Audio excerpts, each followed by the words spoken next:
कि Indian currency जो है वो 20 कंट्रीज़ के अंदर चल रही है। अब ये भी देखें ना कि किसी 20 ममालिक के अंदर एक एशियन कंट्री की करेंसी चल रही है, जिससे जाहिर होती है कि उनकी डेवलपमेंट, उनकी सोच, उनका विजन किस कदर ज़्यादा और उनकी कोलैबोरेशन कैसी है। बात होती है कोलैबोरेशन की, तो वो हर तरह से कोलैबोरेट कर रहे हैं। और जितनी बड़ी इकॉनमी है रशिया जो है, वो ऑब्वियसली इन फ्यूचर उनके साथ बहुत बड़ी कोलैब करना चाहता है, बिज़नेस के हवाले से भी, इनोवेशन के लिहाज से भी।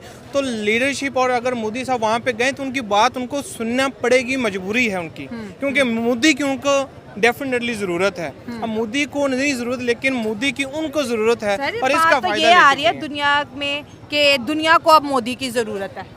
डेफिनेटली मैंने इसी पॉइंट को कहा कि उनकी ज़रूरत है। आप छोटी सी बात देख लें कि पीछे जो है ये जो अंबाती जो है उनकी फैमिली, जो अंबानी फैमिली की है, तो अब आपने वहाँ पे एक ऐसा पॉइंट है कि अब पेरिस के अंदर जो ओलंपिक्स चल रहा है, तो अंबानी फैमिली जो है एम्बेसडर बन के गए हैं कि आप बिज़नेस के हवाले से डेवलपमेंट के लिए पेरिस के अंदर जाएं और वहाँ पर हमारे लिए अपॉर्चुनिटीज़ क्रिएट करें। 2036 का ओलंपिक्स इंडिया में हो रहे हैं सर, ऐसे तो नहीं वो चले गए ना ओलंपिक्स में। तो बात होती है लीडरशिप की। तो इंडिया ने जितनी भी रिसेंट जो है डेवलपमेंट की है, जो सक्सेस ली है, credit goes to Narendra Modi, and definitely all together credit goes to Narendra Modi, specially to all people जो इंडिया की आईटी इंडस्ट्री के हवाले से। तो ये सारी चीज़ें जो हैं कहीं ना कहीं आपको इफेक्ट कर रही हैं ग्लोबली, और उनके फैसले जो इम्पैक्ट करते हैं दूसरे कंट्रीज़ के ऊपर, जो उनको मानना पड़ेंगे, तस्लीम करना पड़ेंगे।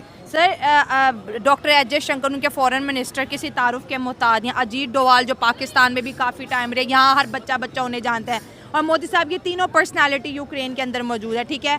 रूस ने कहा है कि मैं कोई हमला नहीं करूंगा जब तक मोदी साहब मौजूद है। सर यहाँ पर मैं एक पॉइंट, चलो जंग का तो आपने कहा कि बड़ी मार्केट है, उनकी डिप्लोमेसी बड़ी अच्छी है, रशिया भी बात मान रहा है, यूक्रेन भी, अमेरिका इंडिया के सामने उफ भी नहीं करता, ठीक है, क्योंकि इंडिया ने रूस से बहुत तेल खरीदा, हालांकि सैंक्शंस लगी हुई थी। यहाँ पे बात रिस्पेक्ट की भी आती है।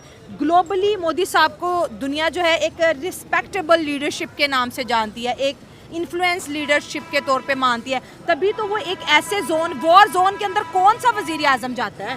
डेफिनेटली देखें, पहली चीज़ होती है आपका करिस्मेटिक लीडर, ठीक है। सेकेंडली आपका जो है वो उनके अंदर इन्फ्लुएंशियल कितना है और वो कितना ज़्यादा इनकलाब ला रहे हैं। तो वो रिसेंट देख रहे हैं कि जो नरेंद्र मोदी की जो लीडरशिप के अंदर जितनी इंडिया ने रिसेंट डेवलपमेंट की है, सक्सेस की है, तो उनको मानना पड़ रहा है। और मानना भी अच्छा है रशिया को अपने, ये एक चीज़ ज़हन में क्लियर कर लें कि ये जो कंट्रीज़ हैं ये सिर्फ अपने पर्सनल बेनिफिट्स देखते हैं, और उनको देखने भी चाहिए सर, तभी तो आगे बढ़ेंगे। मोदी से अगर कहीं ना कहीं नज़र आ रहा है और